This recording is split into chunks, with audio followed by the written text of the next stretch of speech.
নমস্কার, আজকের সংবাদ দেখছেন খবর বাংলা দর্শনের পক্ষ থেকে। শিক্ষামন্ত্রীর সঙ্গে আইনি পদক্ষেপ নিয়েও আলোচনা করেছেন চাকরিহারারা। সুপ্রিম কোর্টে রিভিউয়ের আবেদন করার আগে কী ধরনের আবেদন করা হবে সেসব নিয়েও কথা হয়েছে।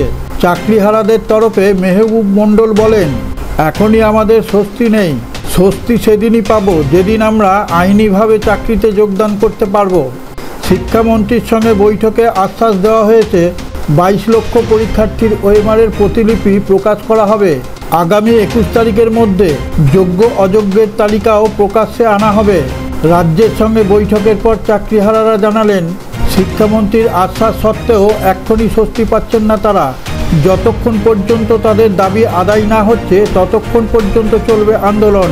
বিকাশ ভবন থেকে বেরিয়ে চাকরিহারারা জানালেন, শিক্ষামন্ত্রীর সঙ্গে মূলত দুটি বিষয় নিয়ে আলোচনা করেছেন তারা। এক, যোগ্য অযোগ্যের নামের তালিকা এবং ওএমআরের মিরর ইমেজ প্রকাশ্যে আনতে হবে, এবং দুই, আইনি প্রক্রিয়াগুলো নিয়ে আলোচনা করা হয়েছে। চাকরিহারাদের প্রতিনিধিরা বলেন, শিক্ষামন্ত্রীর উপস্থিতিতে এসএসসির চেয়ারম্যান বলেন, তারা যোগ্য অযোগ্যদের তালিকা ইতিমধ্যেই শুরু করে দিয়েছেন। আগামী রবিবারের মধ্যেই সেই কাজ শেষ হয়ে যেতে পারে। আইনি পরামর্শ নিয়ে আগামী 21শে এপ্রিলের মধ্যে তা প্রকাশ্যে আনা হতে পারে। তবে জানানো হয়েছে ওএমআরের প্রকৃত মিরর ইমেজ নেই।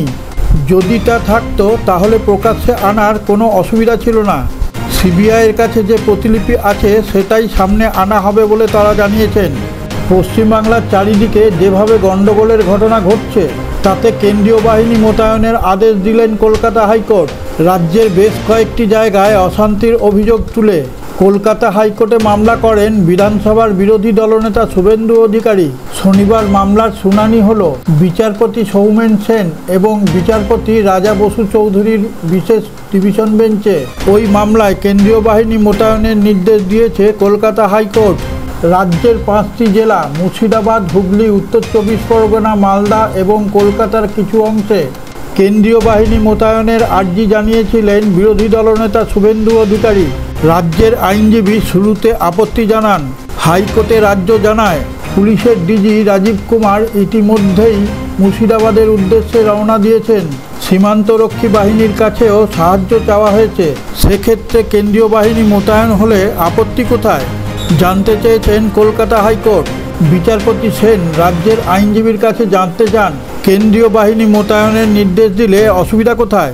রাজ্যের ক্ষমতায় তারা হস্তক্ষেপ করবে না, শুধুমাত্র পুলিশকে সাহায্য করবে কেন্দ্রীয় বাহিনী। ওয়াকফ আইন সংশোধনীর বিরুদ্ধে গত কয়েকদিন ধরে মুর্শিদাবাদ জেলাসহ বেশ কয়েকটি জেলায় আন্দোলনের নামে লুটতরাজ চলছে। পুলিশের সঙ্গে খণ্ডযুদ্ধ ঘটে চলেছে। রাজ্য পুলিশের ডিজি রাজীব কুমার আইন শৃঙ্খলা বজায় রাখতে কড়া বার্তা দিয়েছেন। রাজ্য জানায়, বিএসএফ নামিয়ে কড়া নজরদারি রাখতে বলা হয়েছে। বাংলায় একাধিক জায়গায় ওয়াকফ আইন নিয়ে মুসলিম সমাজের মধ্যে উত্তেজনা সৃষ্টি হয়েছে।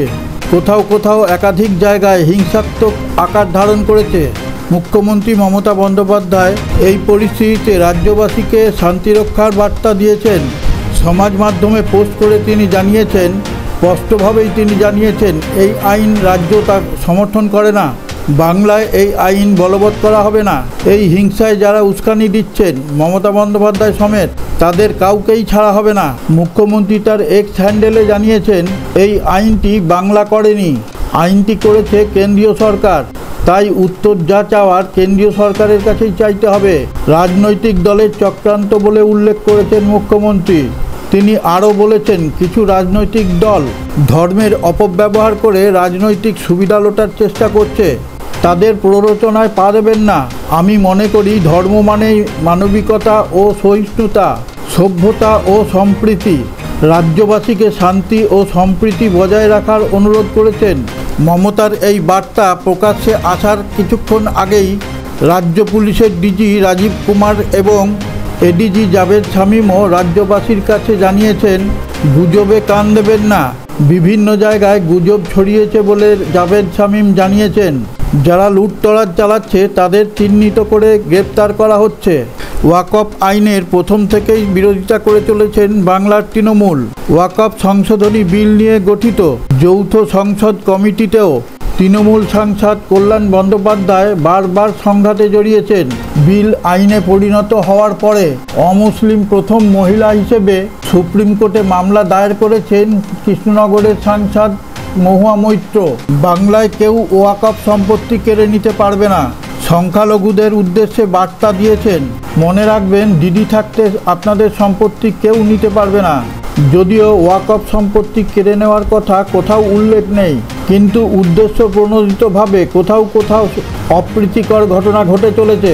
এই প্রেক্ষাপটে মমতা ব্যানার্জি বলেছেন, বাংলায় এই আইন বলবৎ করতে দেওয়া হবে না। যদিও মমতার সে ক্ষমতা নেই, তিনি পশ্চিমবাংলাকে একটি স্বাধীন রাষ্ট্র হিসেবে গণ্য করছেন।